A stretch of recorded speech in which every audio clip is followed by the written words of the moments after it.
Good morning and welcome to another one of Drew's Book Reviews. So today we are reviewing Stranger in a Strange Land by Robert A Heinlein. So as the book states, the most famous science fiction novel ever written. Now, I don't know if that's actually true, honestly, but I would have to say that I really was looking forward to reading this book, and I have to say that I really enjoyed it. I'm not sure I enjoyed it as much as a lot of other people, to be completely honest with you.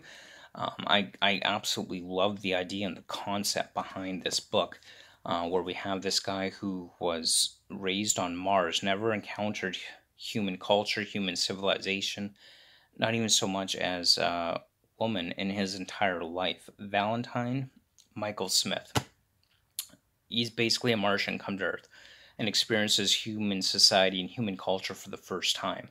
So this book really delves into what it is to be human and explores the nature of our emotional and psychological state through the eyes of a character who has never before encountered such things in his life, where all these things are foreign concepts.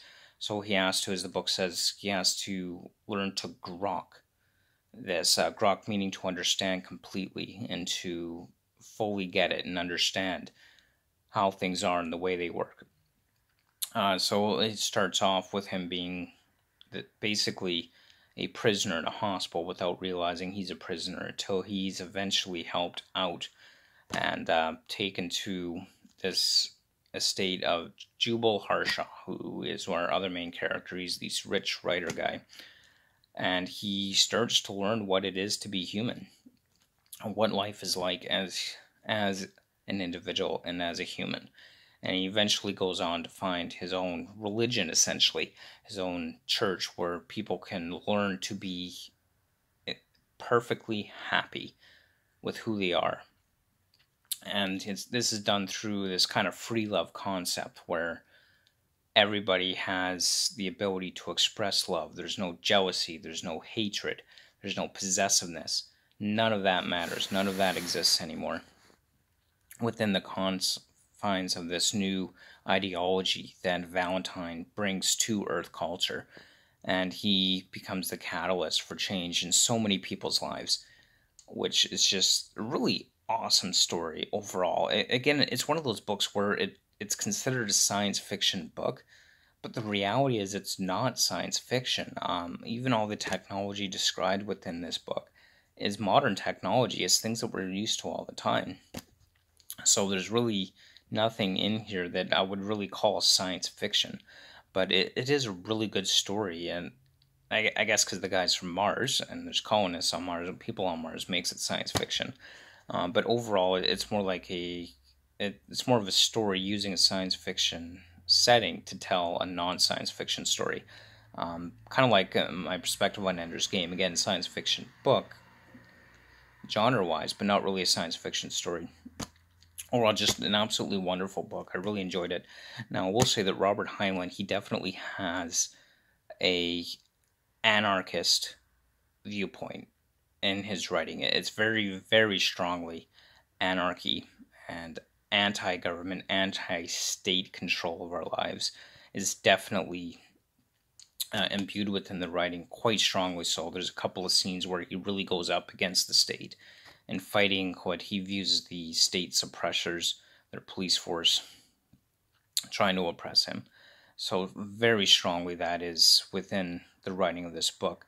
It also has this very concept of, free love, that there is no monogamy, that monogamy is pointless, there's no purpose, all it does is bring harm and jealousy and bad feelings, and overall is not a good way to live life in general.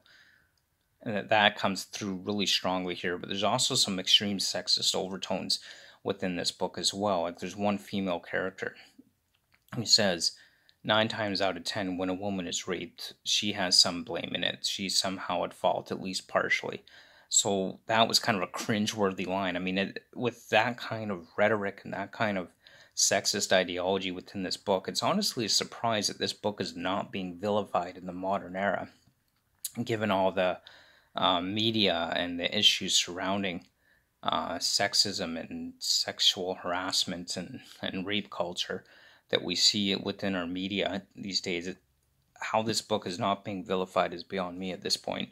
Just because there's very strong overtones of that within this book. And some cringeworthy parts that just make you go, can't believe that was really written like that. I mean, I hesitate to say that this is how the author, Robert Heinlein, personally feels on these matters versus a reflection of what he saw in society. I don't know. Many times authors are said to be writing their own personal views, which I don't think that's always the case, so I hesitate to say that that's what Robert Heinlein was thinking, that was his thought process necessarily. But yeah, I mean, overall, I mean, we've got a book that is rife with political ideology, with anti-religious, atheistic ideology, very strong throughout the entire book. It's basically anti-institutions, whether that's government, religious, church, whatever. It's very strongly.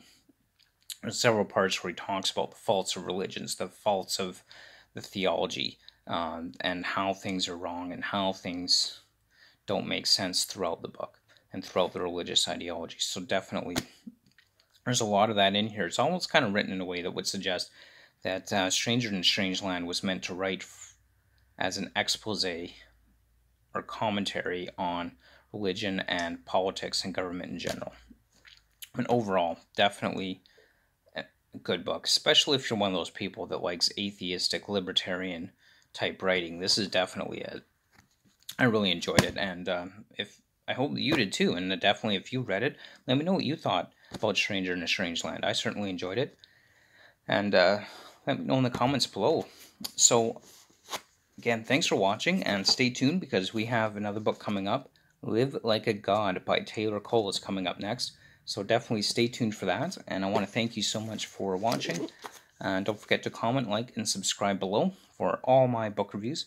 Thank you so much, and you have a great day.